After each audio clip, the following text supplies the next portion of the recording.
I've always been a big college basketball fan. Hi, my name is Kopacek, and I'm a 1998 graduate of the Carlson School of Management. When I was a student on campus, my buddies and I wanted to get season basketball tickets. Somehow, some way, we were fortunate enough to get tickets in the front row of the student section. And we thought that was going to be a great opportunity to get on TV. We wanted to be on ESPN.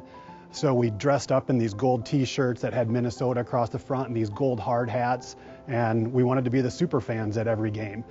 One day I walked into the marketing department hoping to get tickets for the Final Four, and when I got there they asked me if I'd be interested in telemarketing for the Gopher football team. I didn't have anything going on for the summer, and I said sure.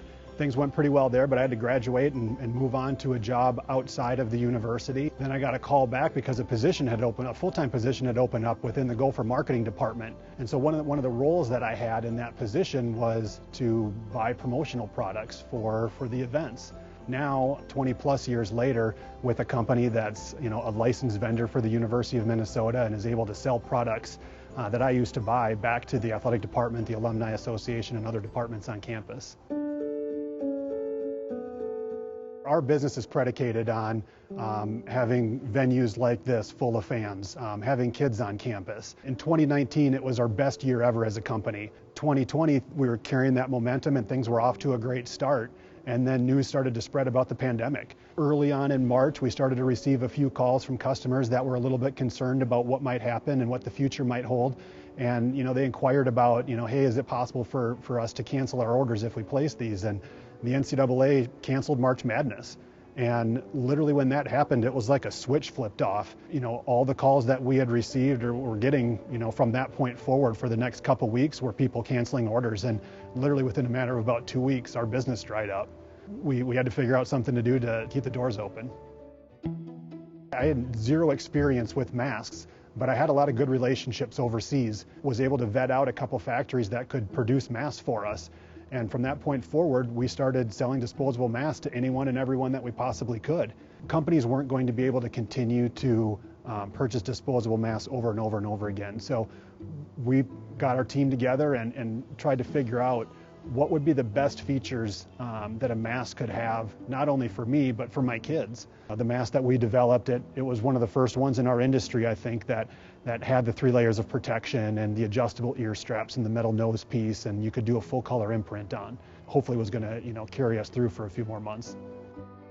We came up with what we thought was a really great product, and as we were showing it to a lot of our collegiate clients across the country, we were surprised that it was met with such skepticism because they were really concerned about the negative perception they might have of potentially profiting off of the pandemic. And it was the Minnesota Alumni Association that actually saw that as the opportunity. They shared my vision of what we thought the mask could be, and we're actually able to take that a step further with their buy one, give one mask program. If it wasn't for their forward thinking, the project never would have got off the ground, and we wouldn't have been able to donate 25,000 masks to M Health Fairview and the university community. Early on in the process, I certainly didn't realize the impact that it was going to have, not only within the state, but even kind of across the country. It started off as just we were hoping to sell 1,200 masks, and the first day they went up for sale, I think they had sold 4,000 masks, and within a week we had sold 10,000 masks. This is way more than a promotional product. This was something that we were going to be involved with that was potentially saving lives. Early on in the process, when we were in the development stages, we knew that the donation component was going to be an important part of the sales process. We brought in the Jess and me to help with the distribution, and obviously the Minnesota Alumni Market did a fantastic job of hosting the product on their site, and it really just brought everything together.